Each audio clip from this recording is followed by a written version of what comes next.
നബിദിനാഘോഷം പ്രമാണങ്ങൾക്കെതിരല്ലെന്നോ എന്ന ശീർഷകത്തിൽ എന്ന തലവാചകത്തിൽ നമ്മൾ സംഘടിപ്പിക്കുന്ന MSM സ്റ്റുഡൻസ് യൂണിയൻ സംഘടിപ്പിക്കുന്ന തസ്ഫിയ വിജ്ഞാന വേദിയിലാണ് നാം ഓരോരുത്തരും ഒരുമിച്ച് കൂടിയിട്ടുള്ളത്.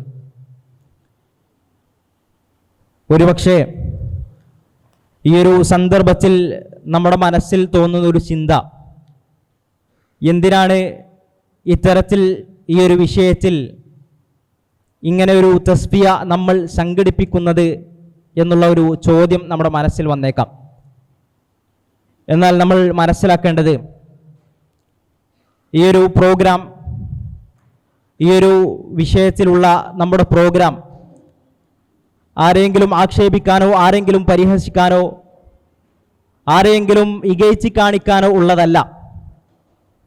മറിച്ച് സമൂഹത്തിൽ നടമാടിക്കൊണ്ടിരിക്കുന്ന തിന്മകൾക്കെതിരെയും സമൂഹത്തിൽ നടമാടിക്കൊണ്ടിരിക്കുന്ന ബിദ്അത്തുകൾക്കെതിരെയും എതിർക്കുക, അതിനെതിരെ ശബ്ദിക്കുക എന്നുള്ളത് ഓരോ സത്യവിശ്വാസിയെ സംബന്ധിച്ചിടത്തോളം അവൻ്റെ നിർബന്ധമായ ബാധ്യതയാണ് എന്നതാണ്.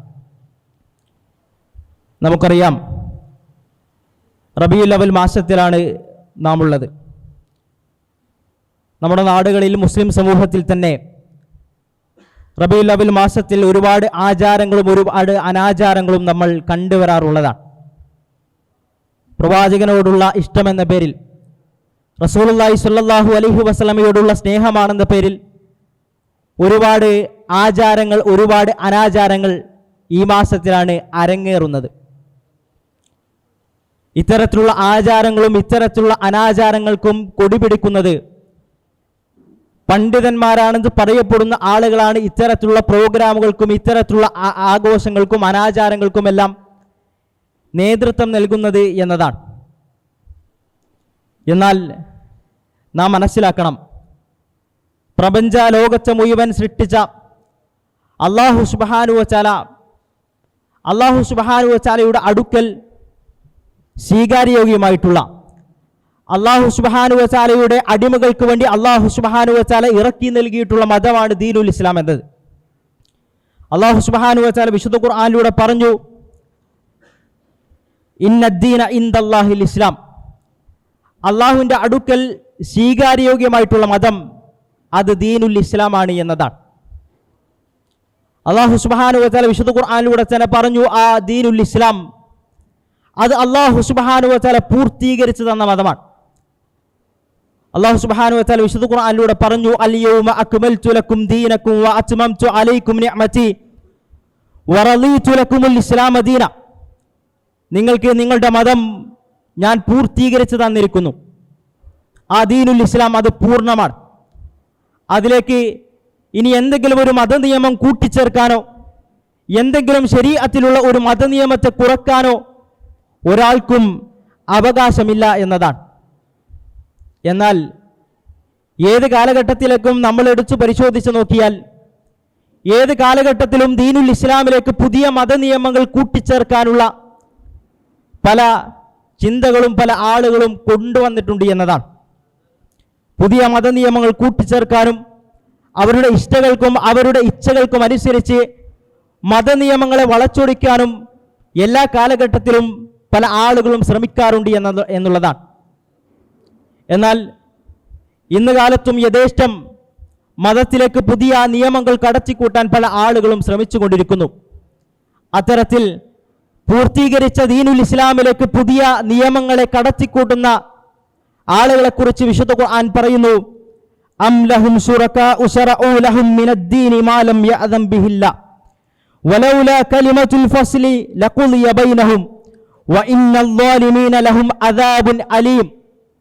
അല്ലാഹു സുബ്ഹാനഹു വ തആലയുടെ കൽപ്പനയില്ലാതെ, അല്ലാഹു സുബ്ഹാനഹു വ തആലയുടെ സമ്മതമില്ലാതെ ദീനിലേക്ക്, ശരീഅത്ത് നിയമങ്ങളിലേക്ക് പുതുതായി കടത്തിക്കൂട്ടുന്ന ആളുകളുണ്ടല്ലോ, അവർ അവരുടെ ശിക്ഷാ നടപടികൾ അല്ലാഹു സുബ്ഹാനഹു വ തആല ഒരു ദിവസത്തെ നിശ്ചയിച്ചത് കൊണ്ട് മാത്രമാണ് അവർക്കുള്ള അദാബ് അല്ലാഹു സുബ്ഹാനഹു വ തആല നീട്ടിവെച്ചിരിക്കുന്നത്. വഇന്നൽ ളാലിമീന ലഹും അദാബുൻ അലീം, അവർക്ക് വേദനാജനകമായ ശിക്ഷയുണ്ട് എന്ന് അല്ലാഹു സുബ്ഹാനഹു വ തആല വിശുദ്ധ ഖുർആനിലൂടെ നമ്മളെ ഓർമ്മപ്പെടുത്തുകയാണ്. സഹോദരങ്ങളെ, നാം മനസ്സിലാക്കേണ്ടത് ദീനുൽ ഇസ്ലാം അത് പൂർണ്ണമാണ്.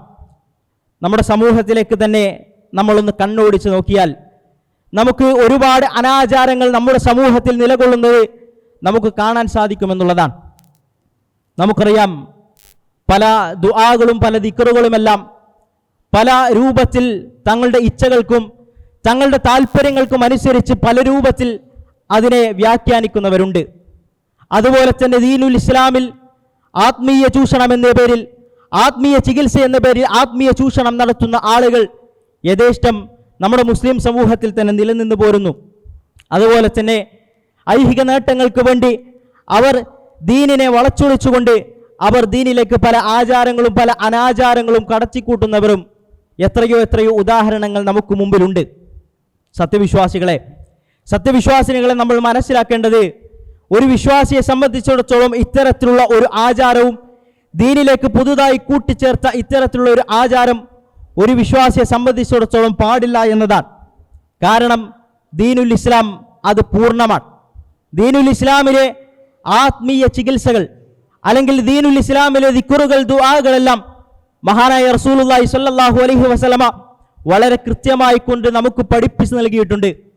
ആ രൂപത്തിലെ നമുക്കത് ചെയ്യാനുള്ള അനുമതിയുള്ളൂ. എന്നാൽ ആ ദീനുൽ ഇസ്ലാം സമ്പൂർണ്ണമാണ്. ആ ദീനുൽ ഇസ്ലാമിലേക്ക് തോന്നിയതിനനുസരിച്ച് കടത്തിക്കൂട്ടാനുള്ള ഒരു അവകാശവും ഒരാൾക്കുമില്ല എന്നതാണ് നാം ചുരുക്കത്തിൽ മനസ്സിലാക്കേണ്ടത്. അതുകൊണ്ട് തന്നെ അത്തരത്തിലുള്ള ആത്മീയ ചൂഷണങ്ങളെയും അത്തരത്തിലുള്ള ബിദ്അത്തുകളെയും തിരിച്ചറിയാനുള്ള കഴിവും പ്രാപ്തിയും നമ്മൾ നേടിയെടുക്കേണ്ടതുണ്ട്. അത്തരത്തിലുള്ള കഴിവും പ്രാപ്തിയും നമ്മൾ നേടിയെടുക്കുന്നത് മതവിജ്ഞാനങ്ങളിലൂടെയാണ്, ഇത്തരം ആദർശ പഠന ക്ലാസ്സുകളിലൂടെയാണ്. അതിനുള്ളതാണ് നമ്മുടെ ഇന്നത്തെ തസ്ഫിയ എന്ന് പറയുന്നത്. അതുകൊണ്ട് തന്നെ സഹോദരങ്ങളെ, ഈ രൂപത്തിൽ നമ്മുടെ ആദർശം എന്താണെന്ന് മനസ്സിലാക്കാനും അഹ്ലുസുന്നത്തി വൽ ജമാഅയുടെ യഥാർത്ഥ വിശ്വാസം എങ്ങനെയാണെന്ന് മനസ്സിലാക്കാനും നമുക്ക് സാധിക്കേണ്ടതുണ്ട്. അതിന് നമുക്ക് അല്ലാഹു സുബ്ഹാനഹു വ തആല നമുക്ക് ഏവർക്കും തൗഫീഖ് നൽകി അനുഗ്രഹിക്കുമാറാകട്ടെ.